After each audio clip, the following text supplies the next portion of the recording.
এখানে আজকে উপস্থিত আছেন জেলা বিএনপির সাবেক সভাপতি এবং জেলা পরিষদ প্রশাসক সহ বিএনপির বিভিন্ন পর্যায়ের নেতৃবৃন্দ, উপস্থিত সাংবাদিক ভাইয়েরা, প্রথমেই সবাইকে এই রথযাত্রা উপলক্ষে আমার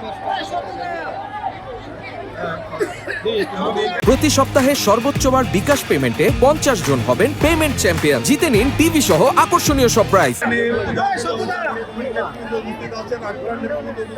আমি আর আলাদা বলছি না এবং সবাইকে আমার পক্ষ থেকে শুভেচ্ছা জানাচ্ছি, আজকের এই রথ অধিবেশন এবং অভিনন্দন জানাচ্ছি।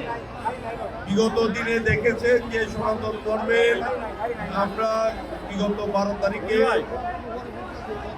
নির্বাচনের পরে এবং আগে আপনাদের সঙ্গে অনেকবার এই আগ্রায় এসেছি এবং বিভিন্ন প্রতিষ্ঠানেও গিয়েছি।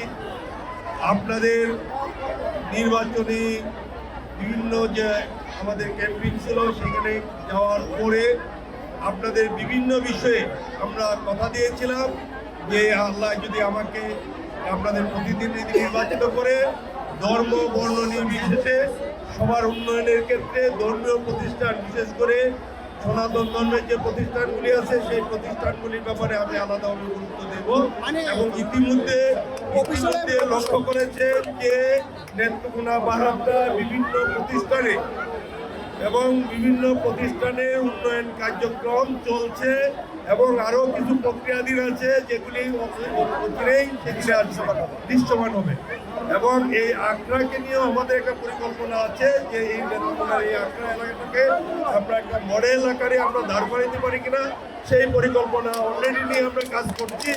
ইনশাল্লাহ খুব বেশি দিন লাগবে না, একটু হবে। আমরা আশা করছি বিগত দিনে আপনারা যেভাবে আমাদের পাশে ছিলেন আগামী দিনে বিএনপি আপনাদের পাশে থাকবে এবং আগামী দিনে আপনাদের সমস্ত আপদে আছে এবং যারা আছে আগামী দিনে আপনাদের আপদে বিপদে আপনাদেরকে আগিয়ে রাখবে। সারা পৃথিবীতে এই দিনটা পালন করবে। যাই হোক, আমি এই বিষয়ে কথা বলতে চাচ্ছি না। আজকের এই দ্বিতীয় দিনে আমাদের সোনামণিরা যে সুন্দর অনুষ্ঠান আমাদেরকে উপহার দিয়েছেন, বিশেষ করে ভগবান শ্রী কৃষ্ণকে স্মরণ করে প্রত্যেকটা গান আজকে এখানে সংযোজন করা হয়েছে এবং সেই গানের তালে তালে আমাদের এই সোনামণিরা তাদের অভিব্যক্তি প্রকাশ করেছে, যে কারণে আমি আমার অন্তরের অন্তঃস্থল থেকে এদেরকে ধন্যবাদ জানাই।